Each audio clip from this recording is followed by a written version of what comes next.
I got it. So I finally picked up the Rosa Gallery watercolor. Everybody's been freaking out. You want me to try it? I'm gonna try it. Everybody says that they're amazing. I have no idea yet. I have not even opened this. Why don't we just find out right now? So it comes in a nice metal tin. It's like a little blue, like a dark blue color. Oh, here we go. Here's the propaganda sheets. It doesn't say anything. There's no colors on here. Where are the colors? They don't show the... Oh, they show the colors on the box. This is a terrible thing to do. If you're ever a watercolor company, don't ever do this. Those colors look terrible. I wouldn't pick any of them. I would definitely not use any of these colors if that's what they actually look like. I'm sure they don't. I'm sure they're very nice. Don't do that. Oh, we have a problem here. The quality control is a little weird. It's the pin, I guess, that holds it open is really bent. So maybe I can flex it down a little bit. It seems like it's staying a little bit more. And then, yeah, maybe I can flex it down and fix that a little bit. But there's a lot of chiclets in here. Let me unwrap them. We're going to do a whole swatch of every one. There's 21 colors. They're supposed to be nice colors. Supposed to be beautiful paint. Let's see what they decided to put in there. This is the mono pigment set. I think that's what they call it. Yeah, this is the mono pigmented 21 color set. Let's see what colors they decided to put in here. All right, let's get into it. So I had to adjust these mic levels a little bit. Hopefully you can hear me well. I'm just setting up some new things. I did not do anything yet. Okay, so something I have to give them credit for immediately is if you look at these, they have, it's like 4 tabs. It's a tab on each side, but it doesn't go underneath. If you pick up the tabs on this edges here and you just kind of tear it across, it's a little rough here. You gotta kind of make it a little bit nicer as you go, but you have the name of the paint still on the pan as a sticker, and you also have on the other side you have its properties. So this is a natural pigment. There's 3 stars, partially transparent, so it's like semi-opaque, and then it has the pigment right on there. That is wonderful. I've never seen a company do that before ever. That is some thinking. That is forward thinking by this company. I already like them for that reason. So I'm going to keep going with these, but that's an amazing... I never thought to do that. I never thought that a company would think to do that. That's a great idea. They also, after you pull this off, you see they put a piece of sticky tape on the actual sticker so it doesn't stick to the paint on there. That, again, very forward thinking. I've never seen that before. Usually it's just wrapped in foil, but this, they put a sticker over it and then they protect the paint when they do that. So very nice. Very impressed so far. Okay, so if I have to make a criticism, I'd say there's too much glue on those pans. That was a little bit difficult to get off of there. Don't worry about it. It's fine. You have to find something to criticize these people about, because I'm sure that the paints are beautiful. I'm not going to be able to criticize them about that. So I have to criticize them about something, and I'm going to say they put too much glue on the pan, on the pan coverings when you first get them. That's about it. I'm going to try and do this as fair as possible. So with the exception of the titanium white, I will do some wet into wet, even though most of these are non-granulating. You can see here what I did is I put the name. They're almost all 3 stars. That's the light fastness. Then you have the box, which tells you whether it's opaque, semi-transparent, transparent, whatever it is. And then the pigment number there. So, and we'll zoom in on these to go over them in better detail. I just wanted to see how we start off here with a nice... They put a titanium white in the set, and a lot of companies do that. Some people like it, some people hate it, but I wanted to see. It's actually, oh, the ink wasn't 100% dry, so it bled into that and made it look a little gray, but that is some serious covering power. That's like a gouache right there. Now that's a good thing. I hate when I get white watercolor that isn't really opaque at all. You can't really mess with it, doesn't work right, and then you can't use it as a gouache. But I like to include a gouache or a white watercolor in my sets so that I can also use all of the other colors mixed with that white as gouache, and you just use it that way too. So sometimes I want to do that. So right away we're starting off great. That is awesome covering power. I'll use that just like it is. Okay, I am not a fan of lemon yellow. I never have been, I never will be. And it's a beautiful color. I just want to say that I think this is a beautiful color.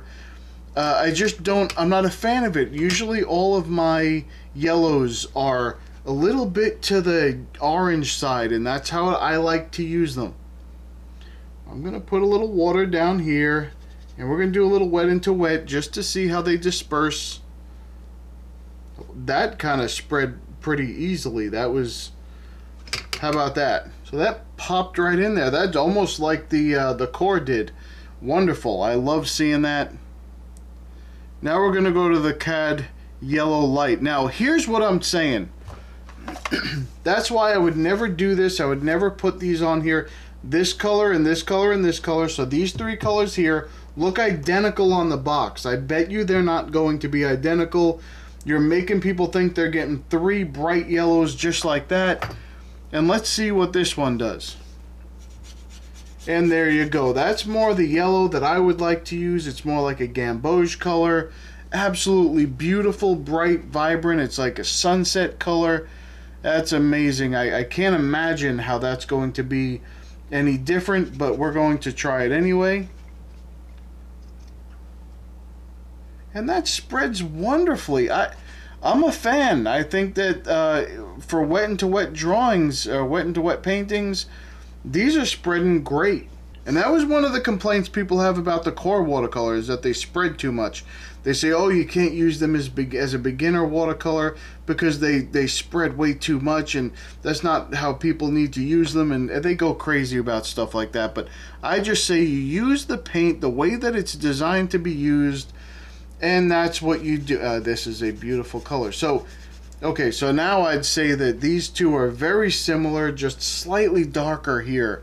Not really a whole lot darker, but just a little bit. And so far, we're not getting any granulating paints, so just leave me alone with how much paint I'm using to water.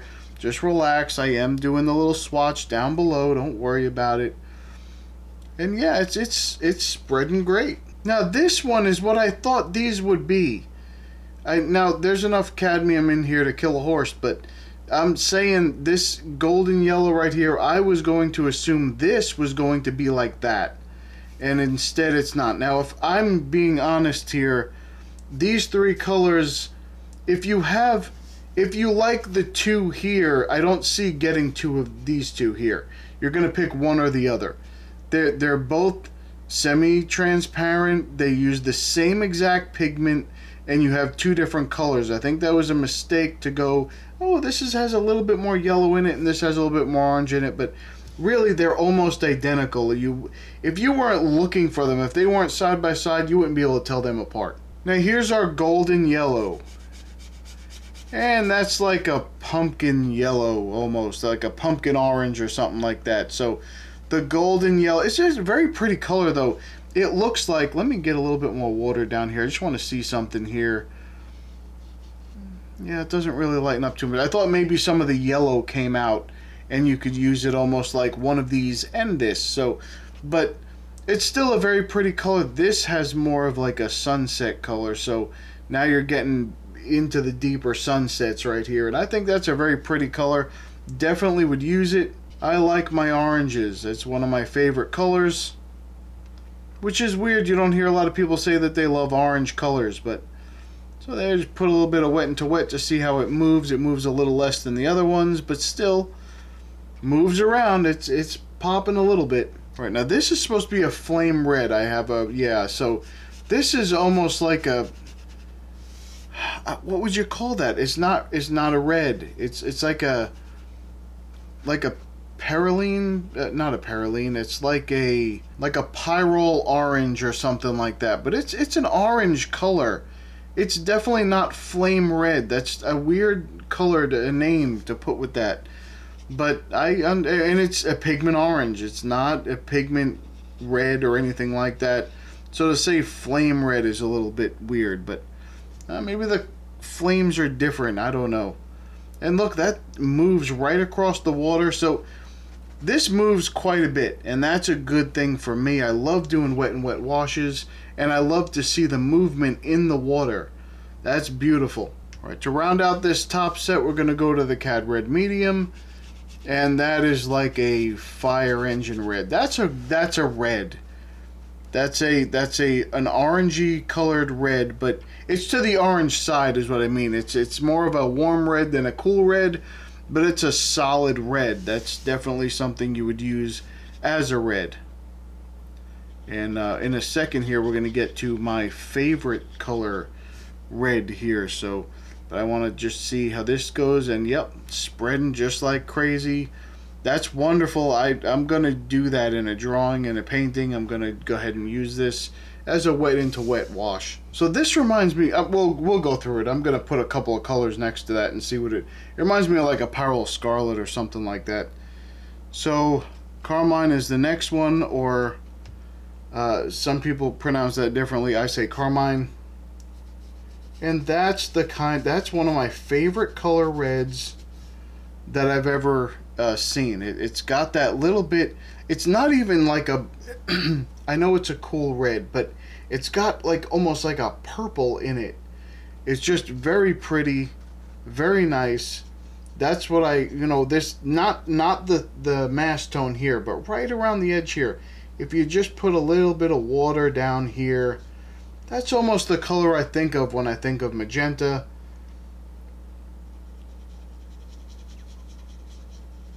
And let's see if that moves just as good as the rest of them. And it seems to. It seems to move very nicely. Now, I arrange these very differently. Let me know. Let's start out this way. Let me know in the comments how you arrange your palettes. The way that I'm going to lay them out here is how I arrange them. It's exactly how I have them set up in the palette. I like to keep my yellows, oranges, and then go to the reds, and then go to the blues, or like purples, and then go to the blues. And then hit the greens and then the earth tones down below, because those are all, the greens I consider an earth tone. I don't know, it's just, I know it's not brown as the earth tones, but for me the greens, I use them in conjunction with earth tones. So that's how I look at it, but whatever. Magenta rose, let's see. Now that is a magenta. Okay, so that, when you put them next to each other, that no longer looks like magenta, that does. So that is definitely the magenta color I would expect to see. And we'll put a little water down here. Oh, that was the wrong pigment. I almost picked up the wrong pigment and put it down because I'm a professional.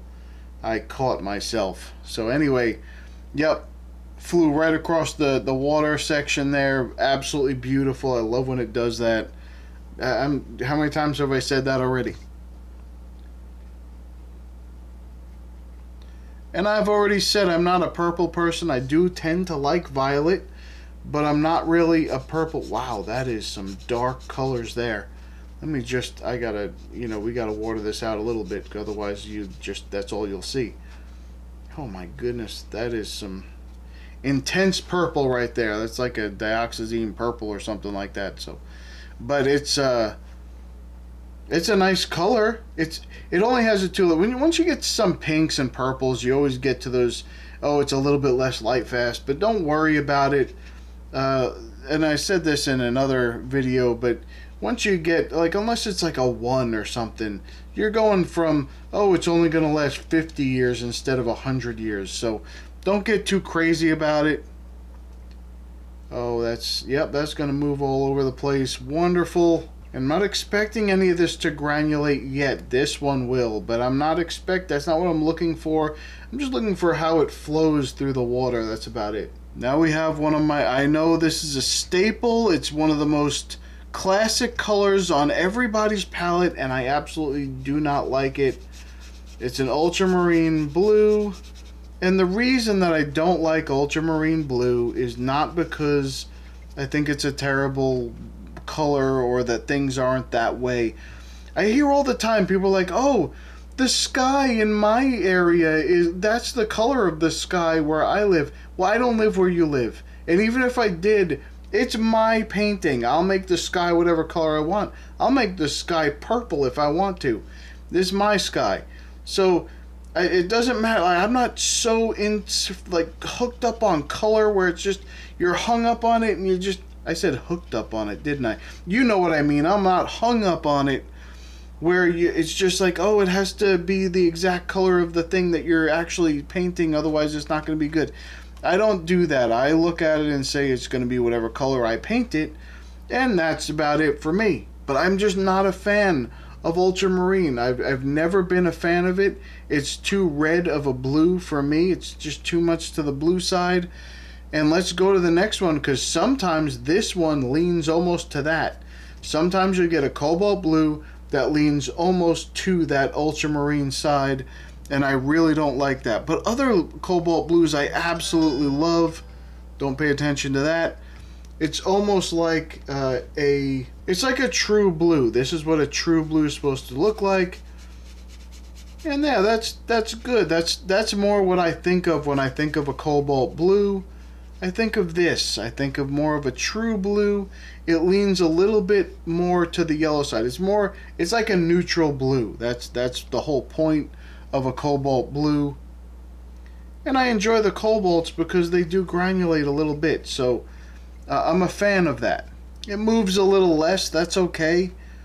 It doesn't have to move and shoot across the page like the rest of them. It's not a problem. But it's definitely a nicer color.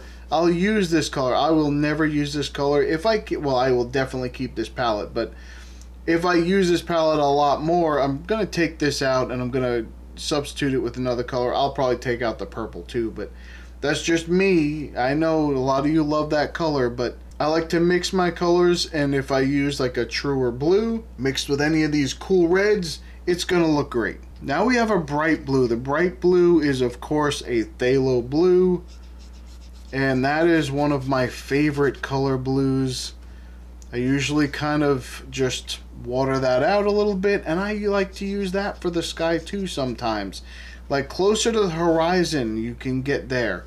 And then further up into the sky, you get this kind of color. But that's just, I enjoy a phthalo. It's just that it stains so much. I just put a drop of water there. Let's see what that does. Anyway, I enjoy the phthalo blues. It stains so much. It'll stain your brush. You'll never be able to get it out. You'll go into another color. It'll stain it with blue. But really, it's just a beautiful color. There's nothing wrong with that at all. I absolutely enjoy it. And I have to say, these are re-wetting extremely well. So no complaints about that. They're coming off bright and vibrant, just coming right off of the pan very easily. And now we go to, I'm really hoping, from what it looks like, I think I might like this color. But a cobalt turquoise, let's see how that goes. Well, it's a little bit, it's not as heavy in the tinting strength, and I think that's to be expected. But it's not really, it's a nice light blue, but it's not really the turquoise that I enjoy. I enjoy like a phthalo turquoise a little bit more. This is strange. It's not really. It's more like a.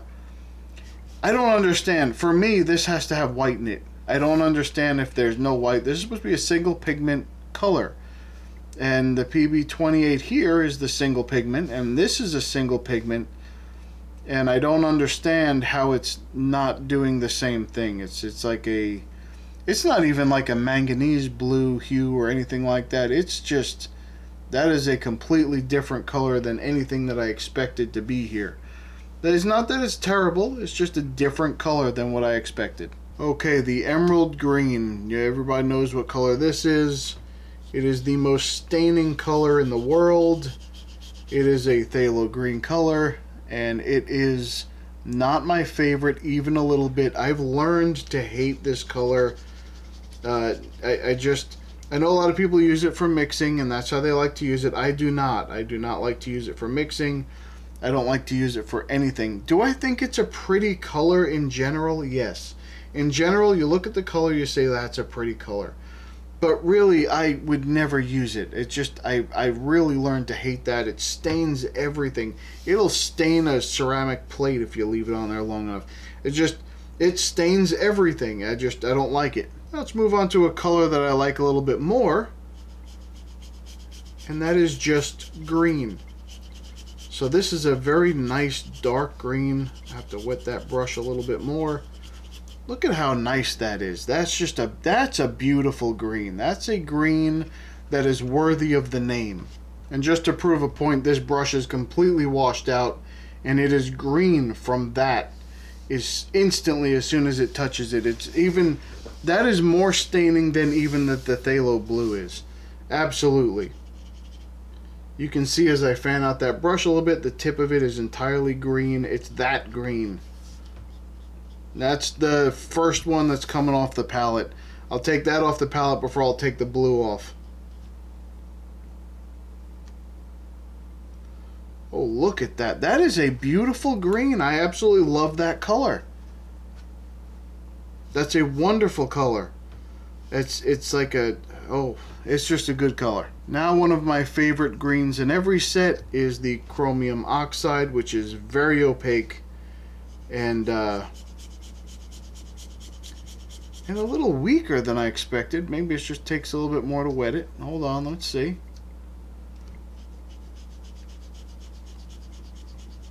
Yeah, maybe it just took a little bit more to wet it, but it's still a lower tinting strength than I expected. I expected it to be a little bit more solid of a color, and it's not that time on this one. But I'm gonna compare it to another one and see how that is. Let me finish wiping this out here, and then we'll see how well it spreads.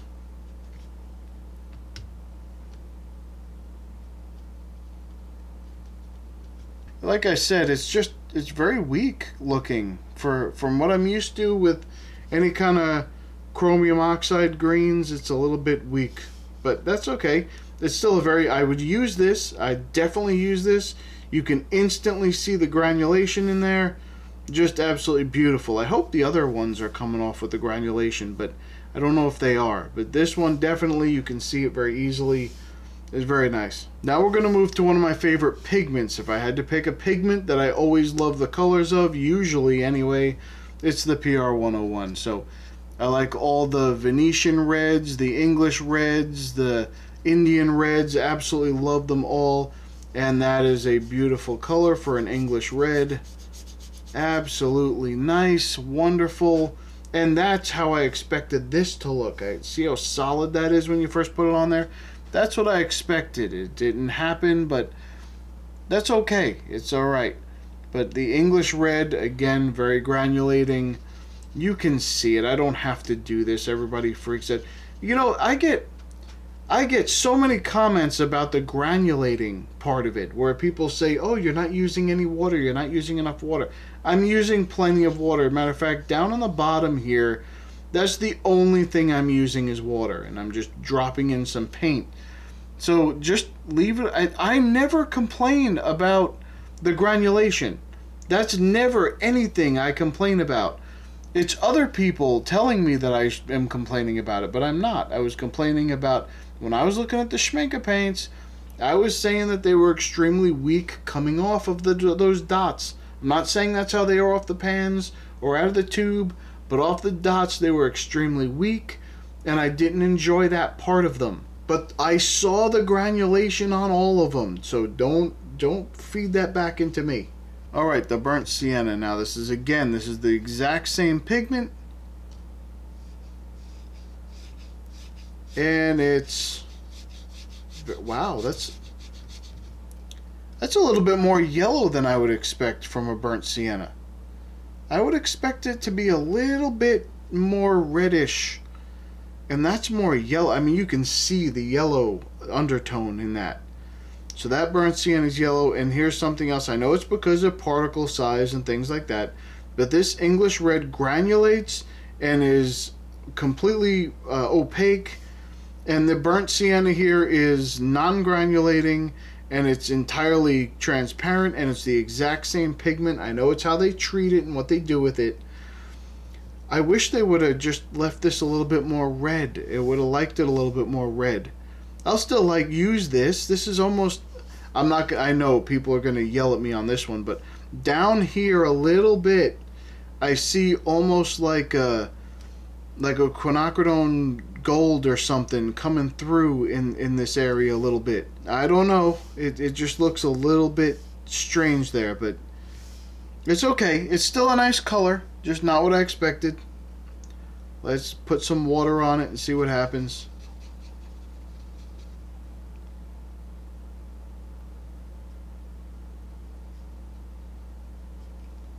And that spreads too just fine.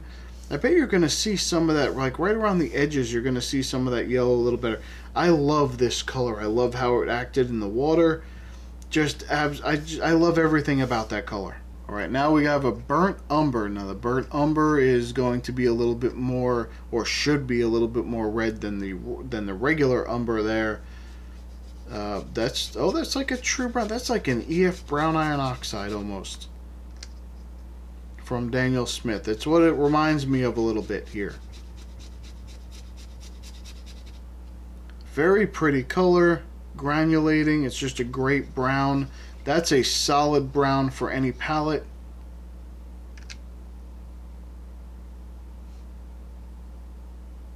We're going to move over to its non-burnt cousin here. This is the one that they avoided the flames.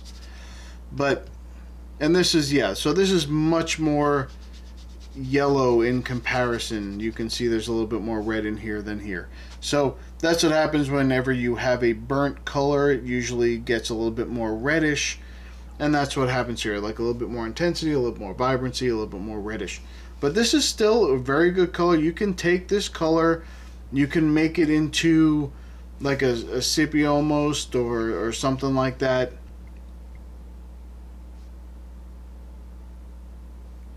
Good movement in the water, you know, nothing crazy, but good, like a normal watercolor would. Let's give these a second to dry, then I'm going to zoom in. We're going to talk about them a little more. Alright, so we have this PW6 here, and this is going to be titanium white. Now here's what I noticed. As it dried, it got much lighter, it didn't cover as much. I went back and I grabbed some of the English red, and I mixed it with the white, and I put it here, and it's pretty much not, it didn't do anything. But then if you had the part that had the white, which you can see, it's like right here, this white already went over this black line, and then I put some of the gouache over it again, or some of the white with the English red over it, and it covered it a little bit better. Same thing happened here. Basically, I took the M-gram gouache, just regular plain gouache, and put it over, and I got basically the same result with it. So I'm saying that you can use this. Maybe this is a little bit more opaque, but you can definitely use this as a white. Now once again, I will put the pigment database down below so you can take a look at it. I want you to be able to see it's just a great resource to look up some things and to figure out, okay, what are we going to do here? What is this actually cadmium yellow? Maybe it's not. Maybe it's something that doesn't have cadmium in it. How do you know? Sometimes they call it things that they aren't, and then you can go and look up the pigment and you can see, is it toxic, is it non-toxic, how light fast is it, and things like that. So that resource will be down below. Let's look at this one here, the Cad Lemon. That is a cadmium yellow, absolutely. Semi-transparent with full light fastness. So this is going to last a long time, and it moves really well in the water. So this is just, if you like bright yellows, I would say this is definitely something for you to go for. Now the Cad Yellow Light, that's the same exact pigment, but they treat it a little differently, and it gets a little bit more orange. Definitely a beautiful color, moves very well through the water. I enjoy it. I think it's a nice sunset color. I want to compare these two. So you have all three are the exact same pigment. They're just treated differently. This is probably the one I would go for if I had to pick out of any three of these. This is the one I'd go for because it's more the kind of color that I use. It's more that New Gamboge kind of color. And I absolutely love it, and I would definitely use it in any palette, painting landscapes or sunsets or anything like that. It's a great color, and again, they all move pretty good through the water. So I was a little taken back by this one because I thought it was going to be a little bit more like this one, and I thought this one was going to be more like this one. So I thought these three, if you look at this ridiculous chart here, these three look very similar. You almost can't tell them apart. Maybe a little bit, but not really. And then this looks like this. Like this looks like that golden color here. And this is the golden yellow. But the golden yellow is actually an orange color. So those things lie. Don't ever believe any of those charts ever in your life. They lie. Just they're lying to you. Don't worry about that. But is it a nice color? Yes. It's the, I'm going to pronounce this wrong, isoindolinone. That's how you say that word. That's what kind of pigment this is. And it's actually a gamboge. That's what it is. It's a lot of companies use that as a gamboge or an Indian yellow or something like that. It's a very pretty color. I like it. I enjoy it, and I will definitely probably look at using this more. So I'll use this one and this one. So this dried more like an orange. It's like what I thought it would be, but it's a weird orange. It's almost like a pinkish orange. It's not the bright orange I thought it was going to be. But it's okay. Before I go any further, let me see how absolutely insane I am.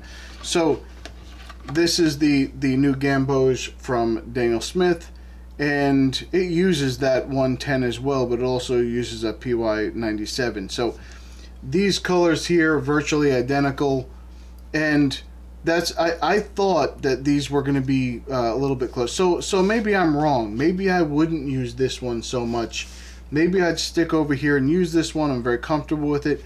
The only thing is this yellow down here gets a little bit lighter than this one down here. So when it waters out a little bit, it looks a little bit more yellow.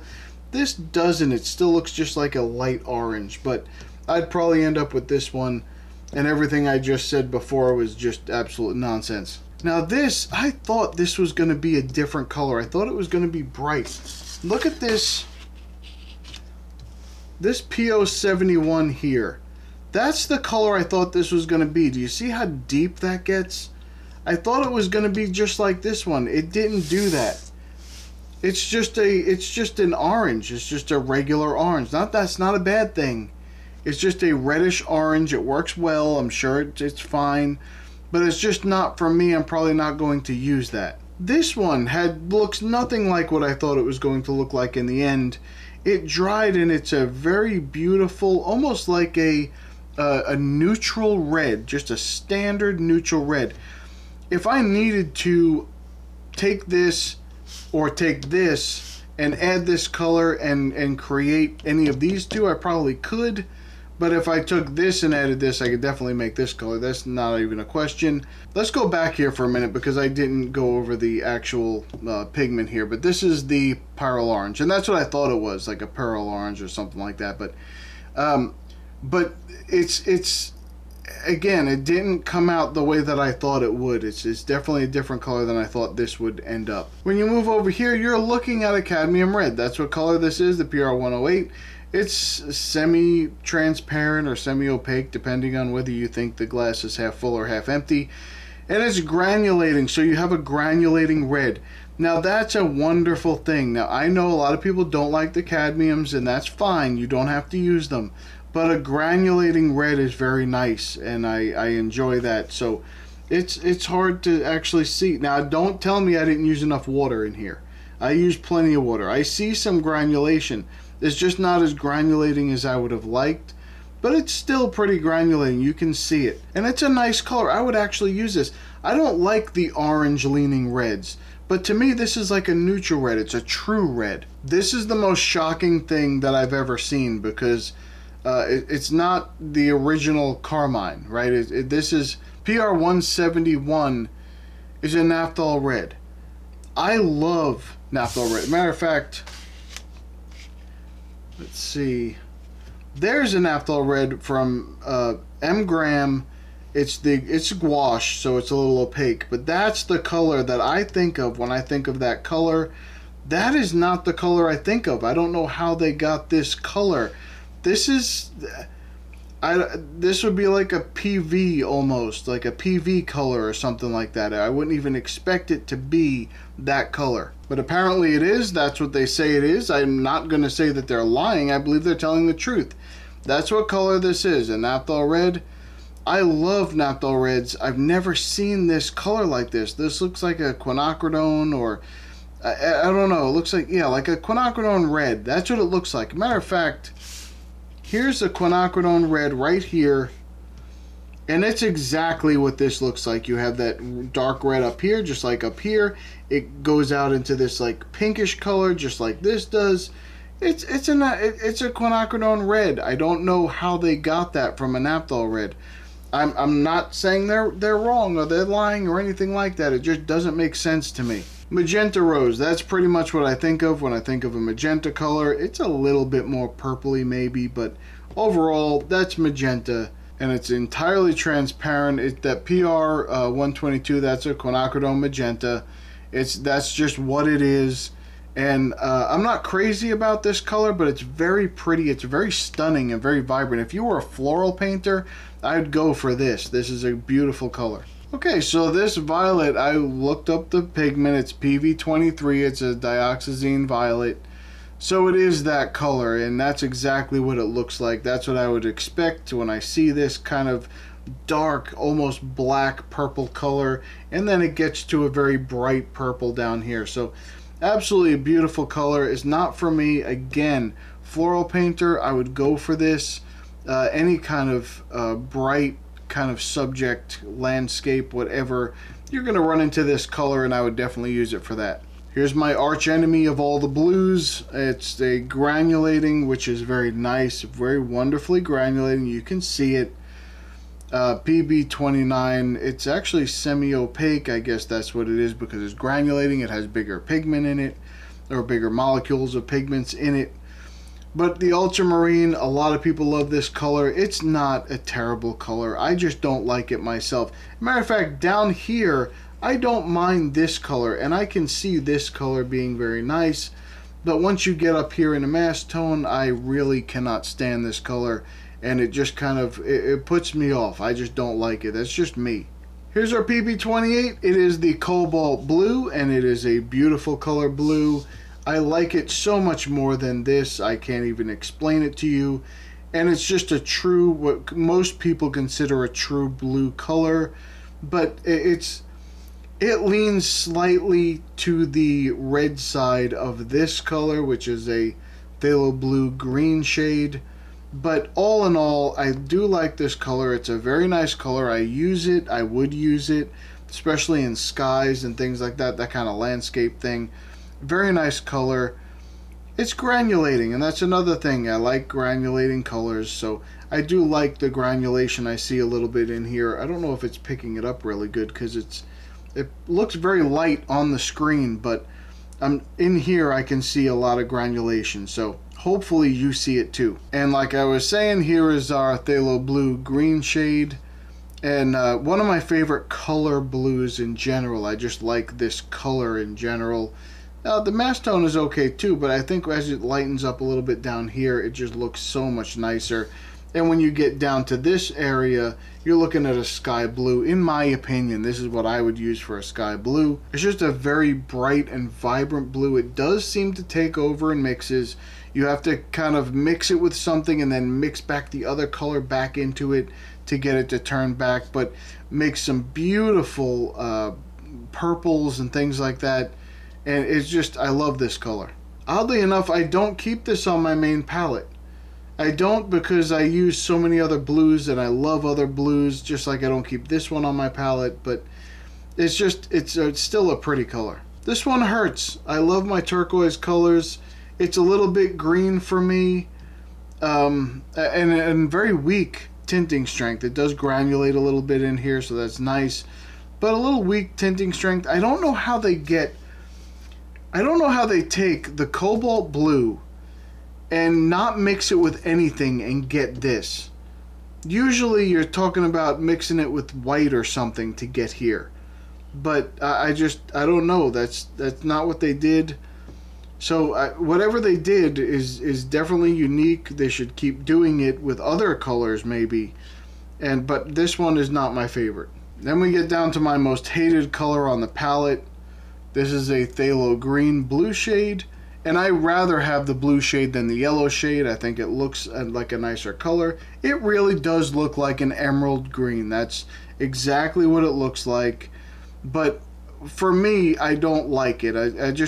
I hate this color. It's way too much for me, and I never use it for anything. I used to always have this on my palette. It was one of the first colors I used to buy. If when I got into any kind of paint, I would buy that phthalo green. But it's too much. There's so many other greens you can mix with. It's just much better. PG8 they call a nitroso green. I don't know. I've never heard of that before, but it's not as light fast, surprisingly. According to that pigment database, it's not even any longer in production. But it's just a rich, deep, dark green color. It really has, if you go like that blue wool scale or whatever, 8 being the most light fast, 1 being the least light fast, it's around a 5 or a 6. The ASTM for watercolor is like a 3. So it's pretty bad. It's out of like 1, 2, 3, 4, 5, whatever. This is like a middle of the road. It's not going to last very long, but it is absolutely beautiful. For a lot of other companies, this is like a hooker's green. And it depends. It even says it depends based on the performance is dependent upon the company and brand that makes it. You can get this almost dark black over here to this lighter color here, and it's just a pretty color. I love this color. I'll probably use it. So they have a misprint on the box here. This is not PG77, it's PG17. That's the chrome oxide green, which is what this is, chromium oxide. So but this is a beautiful color, excellent light fastness, a little opaque, but a beautiful color. There's more granulation in this color than almost any other color that I see here. I love this color green. It's a good mixing color, and it's absolutely one of my favorite greens in every set. I said that when I was putting it down. It was started out to look a little weak looking, but after it dried, it made it very solid. It kind of filled in as it dried. Beautiful color, very wonderful. I will definitely use this color in the future. I love it. Here's one of the most famous pigments in all of watercolor, the PR101 synthetic iron oxide red. It's used for so many different paint colors. I probably could not even count how many different colors that you could make from this one pigment. And here are 2 of them. But they're polar opposites. You have here something very red that's granulating. It's got full light fast. They both do. Opaque, where the other one is transparent. It's just more red, more yellow. It's just absolutely a beautiful color. Granulates wonderfully. There's a ton of granulation. You can see it actually in here. You can see it down in here as well. And no granulation here that you can. So it's just absolutely beautiful. It's a wonderful color. I absolutely enjoy it. I use it no matter what it is. Let me show you one of my favorites. So you can see the Indian red is much more violet than this is. But these 2 colors, same pigment. I love this color. I get it all the time.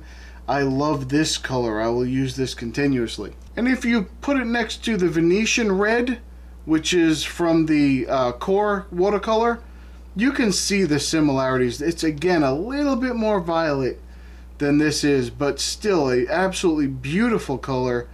And the pigment, no matter where it is, no matter what it's set up in, I really like that color. Now moving over to the burnt sienna, you can kind of move over to this here, which is the transparent brown iron oxide, PR101, just like this. And you can see the similarities here for sure. This is a little bit more yellow in here than this is, and it granulates, kind of granulates a little bit there. So, but overall, this is a beautiful color. I really enjoy it. I use it with it, no matter what set it's in. I will definitely use it. Another very popular color, brown iron oxide, PBR7. These 2 are the same. So this one is just burnt. This one is not burnt. But this one granulates after you burn it. This one does not. It has something to do with how big they leave the particles. I know.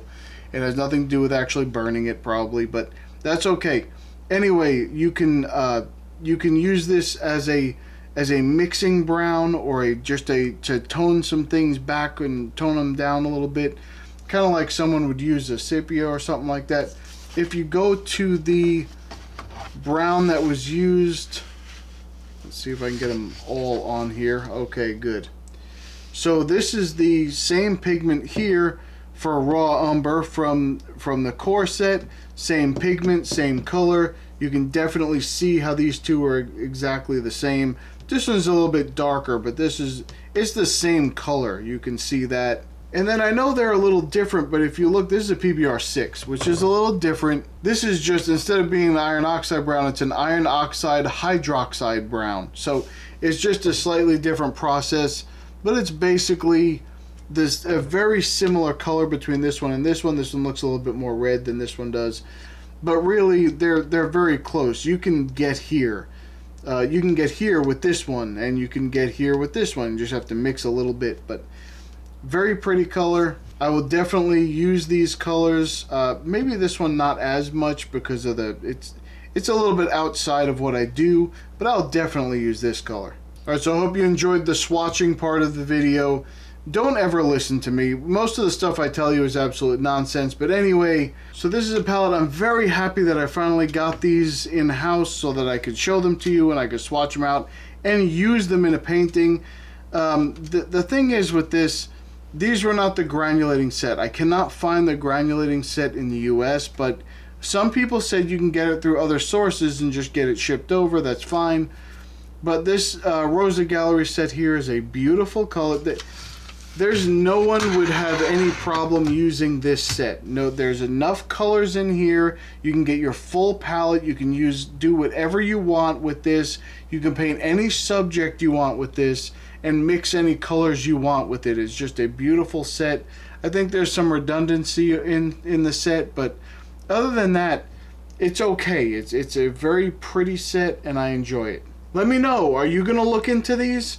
A lot of people swear by these. They say this is one of the most popular paints they've ever used. They love using them. I can see why. The full pans come in the set, maybe a little bit smaller than a regular full pan, but it's close, I'll tell you that. So thumb up the video if you're going to check these out and see if you can use them, or if you're just gonna get sick of me constantly shoving paint in your face and say, you know what, enough is enough, Pete. We have to use what we have now, and I'm not buying any more of your crap. That's a fair point. I understand that entirely.